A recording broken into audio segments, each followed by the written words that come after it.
Olá, seja muito bem-vindo ao programa Momento Jurídico que está começando. Hoje viemos até a sede da Associação dos Procuradores do município de Porto Alegre para saber dos atuais desafios da entidade, principais pautas em debate e como isso afeta a sociedade.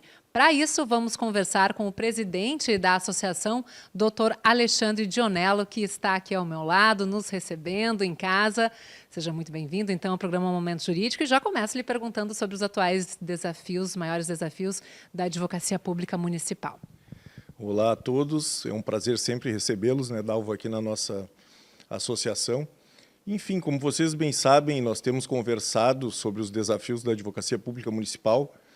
Nós ainda não estamos expressamente na Constituição Federal, como a Advocacia da União, como as Procuradorias dos Estados, mas temos essa luta muito presente na PEC 28, PEC 28 de 2023, que nos insere no artigo 132 da Constituição, e atualmente ela está tramitando no Senado da República. E com essa iniciativa, que nós estamos aí, juntamente com a Associação Nacional dos Procuradores Municipais, trabalhando firmemente nessa pauta, para que, enfim, aquilo que o STF já reconheceu na sua jurisprudência consolidada, para que nós possamos realmente estarmos inseridos no texto constitucional, advogados da cidade que somos, defendemos os interesses dos cidadãos junto à municipalidade, fazemos a representação judicial e extrajudicial do município, então nada mais justo, a bem do Pacto Federativo, que nós estejamos ali figurando na Constituição Federal. E essa PEC, inclusive, ela prevê que municípios que tenham, a partir de 60 mil habitantes, que elas tenham uma procuradoria própria municipal. De que maneira isso pode beneficiar os municípios e, ao mesmo tempo, como você contrapõe o argumento de que o aumento de gastos seria, claro, um problema? Importante, essa parte final da tua pergunta é bem importante. As procuradorias, elas não representam um aumento de gasto, porque nós não estamos tratando da remuneração, A PEC simplesmente ela insere o procurador municipal dentro da advocacia pública como um todo, na República, mas não se trata ali de remuneração. Cada município vai remunerar o seu procurador conforme o seu orçamento, conforme a capacidade do ente público. E agora, já que a gente falando de remuneração, vem a questão dos honorários, dos honorários advocatícios, que pelo Código de Processo Civil os advogados públicos também recebem os honorários, então a gente tem uma realidade muito diferente, inclusive, de outros entes, como a Advocacia da União, por exemplo. Nós temos uma realidade em que nos municípios uma grande parte da remuneração dos procuradores vem dos honorários de sucumbência. Isso significa dizer que o pagamento não está vindo do tesouro do município. O município não está deixando de empregar aquele recurso em políticas públicas, como saúde, educação, enfim, as demais que o município cuida. A remuneração dos procuradores, quando vem dos honorários, ela vem do êxito dos procuradores nos processos. Então, é realmente como se fosse um pagamento por eficiência. Então, ele é muito mais econômico para o ente público. Serve como uma forma de incentivo financeiro, mas também o município se beneficia, porque, claro, vai ter um grande empenho para que os procuradores municipais sejam bem-sucedidos aí nas suas causas na defesa da administração pública. Exatamente. E a remuneração aí ela tem uma relação direta com o êxito, ou seja, a grande parte do valor daquela ação vai entrar no erário, e uma menor parte, ali, 10%, enfim, ou 20%, quando for fixados os honorários, esses sim irão para os procuradores. Agora, mudando um pouquinho de assunto, eu gostaria de falar também sobre a reforma administrativa, para entender de que forma ela pode mudar a carreira, inclusive as atribuições dos procuradores municipais. Qual é a sua avaliação? Olha, a reforma administrativa é um texto bem pesado. Foi na última quinta-feira, muito recente, a liberação de uma primeira versão desse texto pelo relator, que é o deputado Pedro Paulo, do Rio de Janeiro. Ela abrange a administração pública como um todo, e a gente vem acompanhando esse processo muito desde o início. Tivemos fala numa audiência pública realizada no Congresso Nacional, no plenário da Câmara dos Deputados, em que falamos da situação da advocacia pública municipal. E a reforma administrativa para os procuradores, ela nos preocupa porque, muitas vezes, sob um discurso que, vamos dizer bem no bom português, um discurso que cola, que quando o administrador público e a opinião pública em geral fala sobre privilégios, ninguém aqui defende privilégios para o serviço público. Acho que a palavra privilégio, quando ela é bem empregada, ela realmente retrata aquilo que não deve acontecer. Cada um deve ter a sua remuneração, ou as suas vantagens, enfim, aquilo que conquistou ao longo da carreira, quando isso faz sentido realmente ante o serviço prestado. Quando é assim, o que estiver fora disso, aí sim vai ser privilégio. Quando a gente fala da advocacia pública, a gente fala de prerrogativas. O que são as prerrogativas? São aquelas questões necessárias ao bom desempenho das nossas funções. E aí eu coloco, como eu havia falado, os próprios honorários, a inviolabilidade das dependências da Procuradoria, a gente poder preservar o sigilo sobre as defesas que nós estamos realizando do ente público, no caso do município.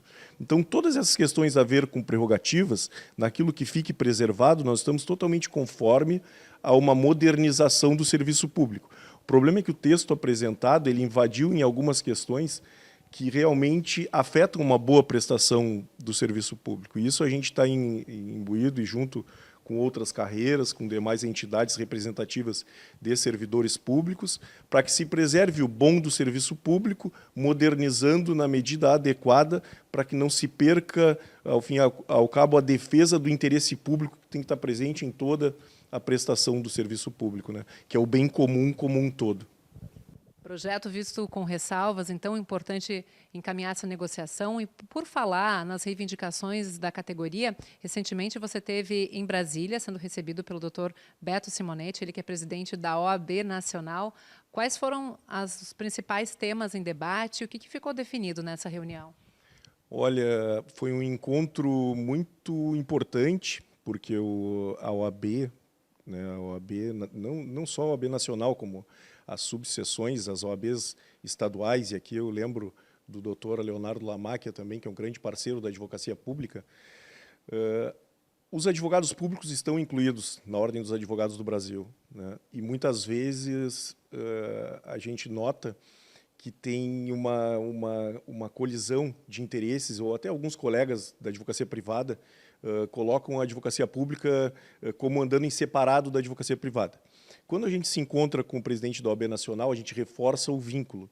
Então, todas essas pautas envolvendo prerrogativas de advogados que somos, levar isso à OAB para reafirmar o compromisso, para que a OAB seja parceira nessas pautas que estão tramitando no Congresso Nacional, para que a gente leva a OAB através das comissões da Advocacia Pública dos Estados. Aqui em Porto Alegre, a nossa comissão é presidida pelo colega procurador aqui do município de Porto Alegre, o doutor Ricardo Tim.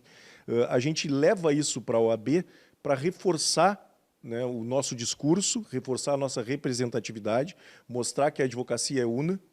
E PEC 28, por exemplo, né, constitucionalização da carreira. O Beto Simonetti está totalmente de acordo, defende essa pauta junto ao Congresso Nacional, já teve reuniões e conversas com parlamentares sobre isso.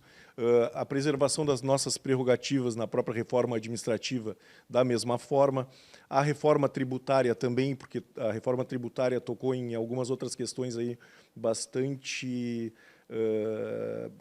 que a gente pode dizer que gera um pouco de desconforto de quem está nos municípios, vendo que o próprio Pacto Federativo foi um pouco quebrado com uma concentração de poder muito grande para a União em detrimento dos estados e dos municípios. Então, nós temos aí um pouco de incerteza, por exemplo, quem é que vai cobrar essa dívida oriunda do novo IBS, né, do Imposto de Bens e Serviços, que vai substituir o ISS, o ICMS e tal. Então, concentração de muito poder, sob o nosso ponto de vista, na União, tirando um pouco de competência dos próprios advogados públicos de estados e municípios. Então, é importante a OAB estar envolvida nesse debate, porque reforça da transparência, leva para a sociedade por um viés que sai um pouco do serviço público e vem também pelo ponto de vista do cidadão, para que, a partir daí, a gente tire melhores consensos sobre essas questões um tanto complexas, né? E você também esteve na Câmara dos Deputados, junto com o ex-presidente da PMPA, o doutor Armando Domingues, e o assunto foi justamente esse, né, da reforma tributária e os seus reflexos. Qual foi o objetivo? A reforma tributária, como eu estava falando, né, ela foi vista como uma modernização da matriz tributária do Brasil, porque a gente sabe que na questão tributária o Brasil tem uma complexidade, um volume imenso de legislação. É realmente muito complicado para empreender no Brasil, isso todos nós sabemos. pelas dificuldades, e muitas vezes envolve o recolhimento de tributos, né? Isso leva muitas vezes à evasão fiscal, elisão fiscal, enfim, coisas ruins que tiram do próprio empreendedor aquela condição de realmente devolver ao ente público para que aquilo volte em política pública.